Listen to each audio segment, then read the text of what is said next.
Chris Jericho comes out and he is taking on the lowly jobber, Action Andretti. And this thing... By the way, what a jobberific name, Action Andretti. You know, Well, it's the type of name you could have sworn they made up.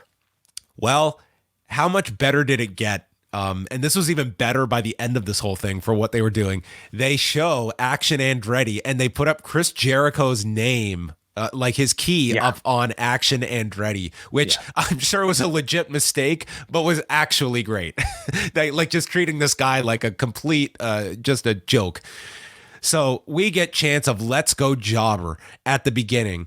And Andretti at the beginning, he responds to Jericho by slapping him, gets some chops in, and then Jericho attacks. He's delivering punches in the corner where they all yell Ocho at 8. And then Andretti hits a splash off the middle rope.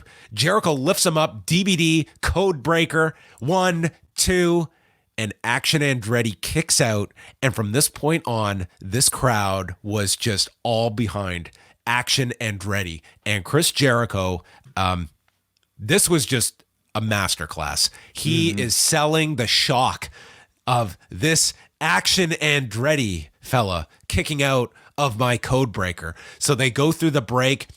Andretti continues to kick out of covers during the break. Jericho's chest is now red from the chops. The crowd has now, they've gone from Let's Go Jobber to singing Oh, Bask in This Jobber and singing that throughout the crowd. Andretti then fires back with chops, and this crowd, they are so behind him. Every bit of offense gets louder than the last. He hits a neck breaker. They're going nuts. Then he pulls out a split-legged moonsault. You would have thought like the roof was going to come down when he hit this. Ducks a Judas effect and rolls up Jericho, only gets a 2. And then an enziguri off the middle rope lands, clotheslines Jericho to the floor, and then hits a best moonsault ever to the floor. Now the crowd is chanting, holy shit, and Jericho takes over again. A power slam gets countered, and Andretti hits a running shooting star press, pinning Chris Jericho in 9:35, and the place went nuts. And then right afterwards, Tony Khan announces that Action Andretti was signed. This, to me, was such a memorable moment, and I thought it was just amazing to watch what they were able to do in 9.5 minutes. They got this whole crowd behind Andretti. Chris Jericho did a phenomenal job in this match. I just love this. This match, you know, to me is AEW's version of Razor Ramon versus the 1-2-3 Kid, and obviously with modern takes on, I think, style, it was a tremendous match. It also reminded me of Triple H versus Chris Jericho for the World Championship, except this time the guy who, you know, wasn't supposed to win actually won. It was incredible. And, you know, there are going to be maybe some opinions about what was the best match on the show. I think you could go with several, but in terms of like excitement, I don't know if you... Yeah, I was just going to say, like, this... You could certainly say, like, the best match on the show, if you want to say the trios match, whatever. This was my favorite match on the show. This was my favorite part of the entire show. I loved every bit of this. I thought it was just a real stroke of brilliance to take the opportunity. So what had happened, everybody? Action Andretti had a great match with QT Marshall on AEW Dark. And clearly from that point on, you know, people had enough of a look. Tony Khan saw this guy and said, I'm going to sign this guy.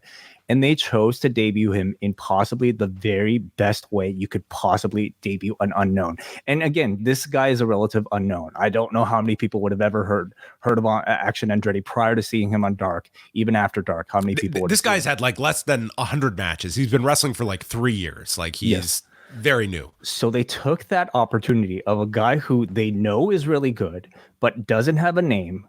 And they put him in a situation of a Chris Jericho match where he just came off of a loss on a pay-per-view.